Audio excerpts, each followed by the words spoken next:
नमस्कार।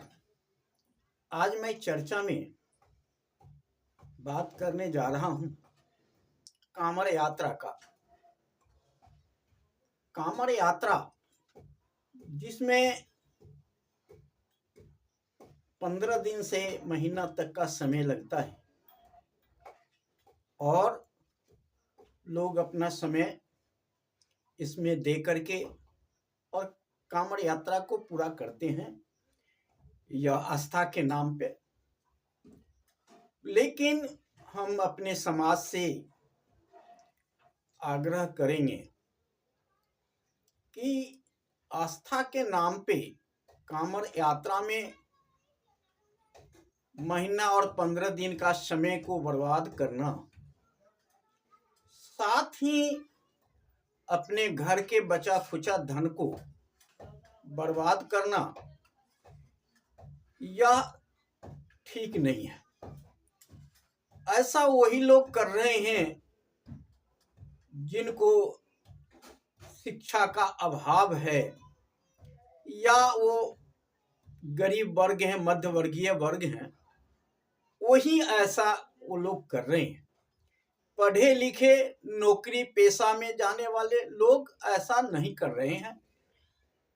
वो जब वो नौकरी में चले जाते हैं, पढ़ लिख लेते हैं, तो कांवड़ यात्रा से उन्हें दूरी हो जाती है। आज 15 दिन और 1 महीना आप अपना समय दे करके, शारीरिक परिश्रम दे करके, आपके शरीर में कितना कष्ट होता है वह झेल करके, और अपना घर का पैसे जा करके वहां खर्च करके आपको मिलता क्या है? आस्था के नाम से मिलता क्या है? हम समझते हैं कि यह एक अंधविश्वास है, पाखंड है, और इसमें एक वर्ग को मोटी कमाई होता है और वह वर्ग इसमें कांवड़ यात्रा में हवा देने का काम करता है और कांवड़ यात्राओं पर फूल बरसाने का काम करता है, क्योंकि उस वर्ग को उससे बेनिफिट होता है, फायदा होता है, धन की अर्जन होता है, धन की कमाई होता है। और आस्था के नाम पर हम अपना धन को, अपना समय को, जो धन और समय अपने काम में, अपने बच्चे का विकास में, अपने घर बनाने, बच्चे की पढ़ाई में लगाना था, वह एनर्जी आपने कांवड़ यात्रा में लगा दिया और आपका अपना समय बर्बाद, पैसा बर्बाद, सब कुछ बर्बाद हो गया। आज तक ये भी नहीं आप जानते होंगे कि जो कांवड़ यात्रा में जाता है उस घर को आप देखिए, तो जो कांवड़ यात्रा में जाता है उस घर में और ज्यादा कलह होता है, उस घर में और ज्यादा मतभेद होता है, उस घर में माँ बाप से आज ज्यादा मतभेद होता है, अलगाव होता है जो कांवड़ यात्रा में जाते हैं। क्योंकि कांवड़ यात्रा में जाने के बाद उनको जो शिक्षा मिलती है, केवल धन लुटाने की शिक्षा मिलती है और एक स्थान से दूसरे धर्म स्थान तक जाने की शिक्षा मिलती है।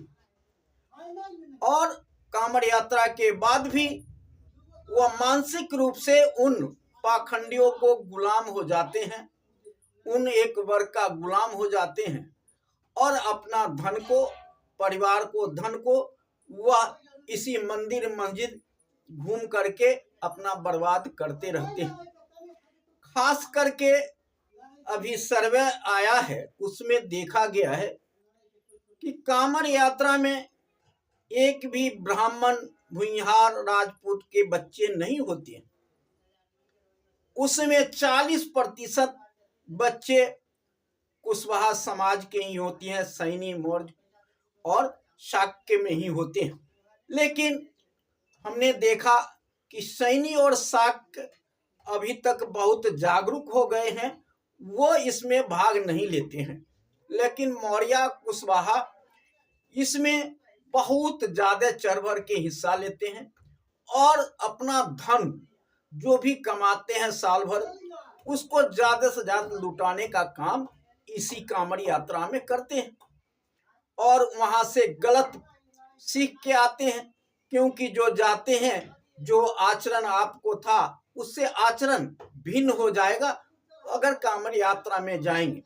क्योंकि अधिकतर जो बच्चे जाते हैं जो जिनके पास कोई काम धंधा नहीं होता है, इधर उधर भटकते रहते हैं, वो लोग इधर उधर गांजा भांग पीते रहते हैं, वैसे लोग ही इसमें ज्यादातर भाग लेते हैं और उन बच्चों के साथ आपका बच्चा भी जाता है और वही आदत आपके बच्चे में भी होता है।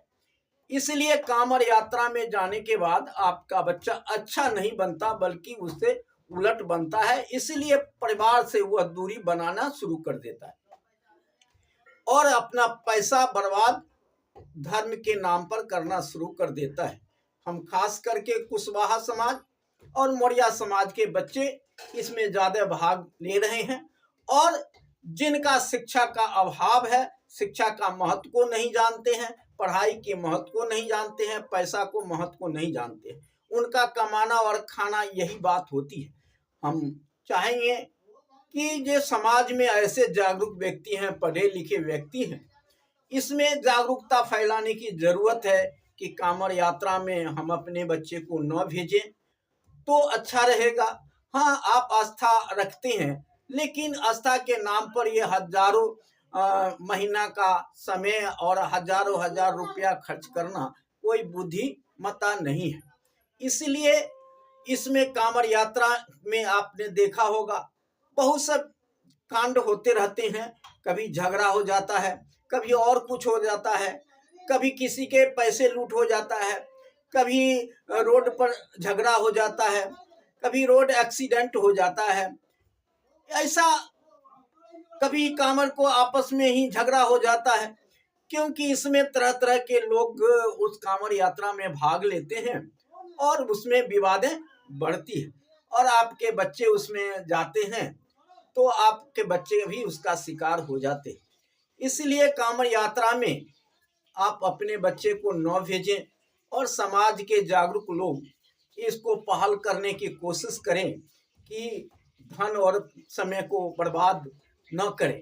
जबकि ब्राह्मण राजपूत भुइयार के बच्चे एक भी बच्चे इस यात्रा में नहीं जाता है और 40% हमारा बच्चा होता है और पिछड़ी जाति के बच्चे होते हैं, दलितों के बच्चे होते हैं, लेकिन दलित अब संभल रहा है और इससे दूर हो रहा है। लेकिन कुशवाहा समाज, मौर्य समाज अभी तक भी वह पाखंड के चक्कर में, पाखंडवादी के चक्कर में अपना धन को बर्बाद कर रहा है। इसलिए हम चाहेंगे कि आप लोग, आप गार्जियन हैं, आप लोग इस चीज को समझिए कि हाँ, आप देखते होंगे भगवान को मानने का अनेक तरीका है, अनेक रूप से भगवान मानता है। कोई जंगल और जमीन को पूजा करता है, कोई जल और जंगल की जमीन का पूजा करता है और देखिए कोई एक ही मस्जिद में जाकर के वो माथा टेकता है और किसी से मतलब नहीं है। लेकिन आपके बच्चे महीने, ये साल का 365 दिन है जिसमें आधा समय आपका बच्चे इसी तरह पूजा पाठ व्रत में बर्बाद करता है, पढ़ाई लिखाई छोड़ करके इसी में लगा रहता है और मानसिक रूप से ये पाखंडियों का गुलाम बन जाता है।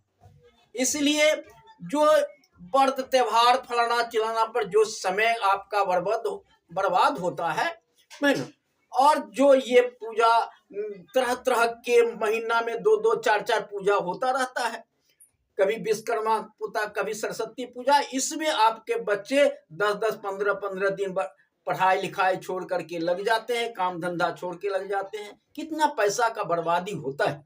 आप देखते हैं शहर में ऐसे लोग तो करते नहीं है, उनका काम से मतलब है। आपका कर्म ही पूजा है, आप काम करो, वो ईश्वर उसी में खुश रहेंगे। आस्था के नाम पर मंदिर मस्जिद और गुरुद्वारा में जाने से ईश्वर खुश नहीं होते। आप जितना काम करो, जितना परिवार को आपने अच्छा खुशी से रखोगे, उतना ही ईश्वर आपसे खुश होंगे, उतना ही आपका परिवार खुश होगा। इसलिए परिवार में ज़्यादा से ज़्यादा धन अर्जित करके आप बच्चे को पढ़ाई लिखाई में दीजिए, लगाइए, तो आपके बच्चे हैं। लेकिन इस तरह से साल का आधा दिन इस तरह से बर्बाद कर देना कोई होशियारी नहीं है। इस पर आप सबको चिंतन करने की जरूरत है। सोचिए, फिर समझिए, बैठिए, 10 युवा बैठिए और उसमें चर्चा कीजिए। 10 जो बुजुर्ग हैं बैठ करके चर्चा कीजिए कि भाई क्या करना चाहिए, क्या अच्छा है, क्या बुरा है। मैंने जो होता आया है वही करेंगे। ये तो बात वो हो गई कि जो होता आ रहा है, हमारे बाप दादा के पास चप्पल नहीं था, आज हमारे पास क्या नहीं है, सूट बूट सब कुछ है। इतना समय बदल रहा है, आगे भी बदलेगा। जहां से आपने निकल के आए थे, क्या पोजीशन था, आजादी के बाद हमारे साथ क्या सलूक किया गया, क्या सलूक हो रहा था, आज उतना सलूक नहीं हो रहा है, कल उससे भी कम होगा। लेकिन आपको जागना पड़ेगा, आपको सतर्क होना पड़ेगा, अपने आप को लूट से बचाना पड़ेगा, तभी आप लोग आगे बढ़ पाएंगे। इसीलिए मैं आज आपसे आग्रह करूंगा कि कांवड़ यात्रा में अपने बच्चे को मत भेजिए, मत भेजिए, मत भेजिए। जय हिंद, जय भारत, नमो बुद्धाय।